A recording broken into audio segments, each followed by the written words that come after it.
Compte rendu de vos élus CGT du CSE-TER Centre Val-de-Loire du jeudi 27 juillet 2023, mutuelle obligatoire pour les cheminots statutaires, une fausse bonne idée? Bonjour à toutes et tous. Autre sujet qui arrive dans notre entreprise en ce début d'été, celui de la protection sociale complémentaire obligatoire. Profitant du renouvellement de l'assureur pour les cheminots contractuels via un processus de négociation ayant pour but de pouvoir lancer un appel d'offres européen, la direction projette d'imposer la vente forcée d'une assurance santé et d'une assurance décès aux cheminots du cadre permanent, tout en reniant au passage les droits acquis des cheminots contractuels. La CGT n'est pas opposée aux complémentaires santé, à l'exception des assurances qui n'ambitionnent que le profit et non la santé.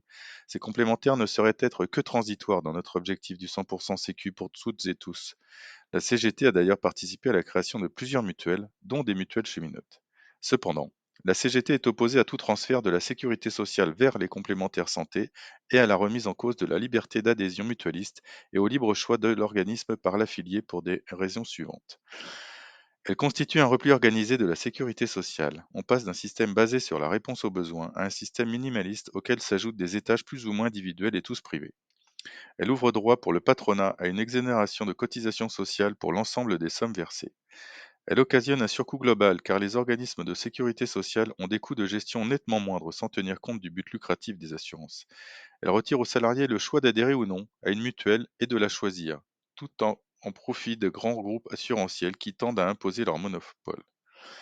Elle exclut de la solidarité les privés d'emploi et les retraités. Elle accentue mécaniquement les dépassements d'honoraires en les faisant payer par les complémentaires santé et donc par les salariés, soit un transfert du pouvoir d'achat des salariés vers celui des professions libérales. Elle condamne les salariés arrivant en retraite à une brutale hausse de leurs cotisations car ils doivent prendre en charge la part employeur à laquelle s'ajoute souvent une majoration au prétexte de l'âge. Actuellement, 80% des cheminots statutaires actifs adhèrent volontairement à une mutuelle cheminote dont ils ont choisi la formule. Le coût, en augmentation à cause des reculs de la sécurité sociale, se situe selon l'âge entre 17 et 27 euros pour les formules de base, environ 50% des cheminots affiliés, et entre 27 et 57 euros pour les plus hauts niveaux de prestations. Les partisans de la vente forcée d'une assurance privée aux cheminots statutaires considèrent que les 20% de cheminots qui n'ont pas de mutuelle s'expliquent par des difficultés financières.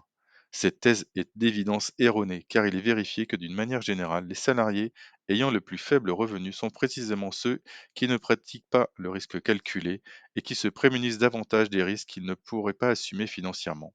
Si 20% des cheminots statutaires n'ont actuellement pas de mutuelle, c'est donc principalement par choix et par droit.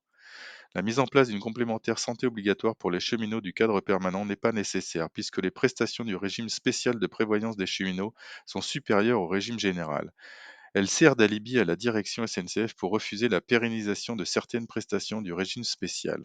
Forfait dentaire, acoustique, chirurgie, hébergement d'un parent d'enfant hospitalisé, prise en charge des troubles du développement chez l'enfant, prévention du renoncement aux soins bucco-dentaires, etc.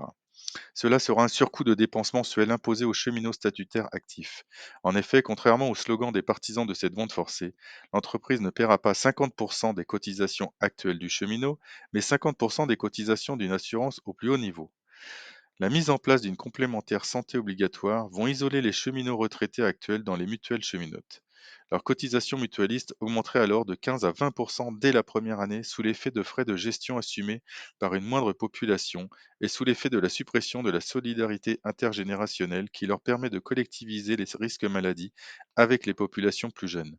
Elle actera la disparition du tissu mutualiste cheminot en le privant de 130 000 cheminots actifs et leurs familles et pourrait entraîner, comme l'a toujours affirmé la direction SNCF, la remise en cause de la médecine de soins internes généralistes et spécialistes.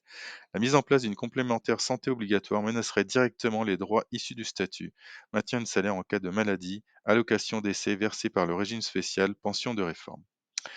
La direction a affirmé sa volonté d'imposer une mutuelle obligatoire aux cheminots. Il convient d'en mesurer les risques. La CGT est opposée à tout transfert de la sécurité sociale vers les complémentaires santé et la remise en cause de la liberté d'adhésion mutualiste et au libre choix de l'organisme par l'affilié. La Fédération des CGT des cheminots est signataire des accords complémentaires santé des personnels contractuels de la SNCF d'une part, puisqu'il s'agit d'une obligation légale, et d'autre part parce qu'elle a le souci permanent de faire en sorte que ce prélèvement obligatoire à destination d'officines privées pèse le moins possible sur le budget mensuel des cheminots. La plupart des problématiques rencontrées par les cheminots contractuels découlent du caractère obligatoire de l'adhésion. Si toutefois les contrats proposés aux cheminots contractuels étaient globalement de bonne qualité, la Fédération CGT des cheminots considère que les cheminots doivent rester libres d'y souscrire ou non. Alors, mutuelle obligatoire pour les statutaires, fausse bonne idée? Posez-vous la question.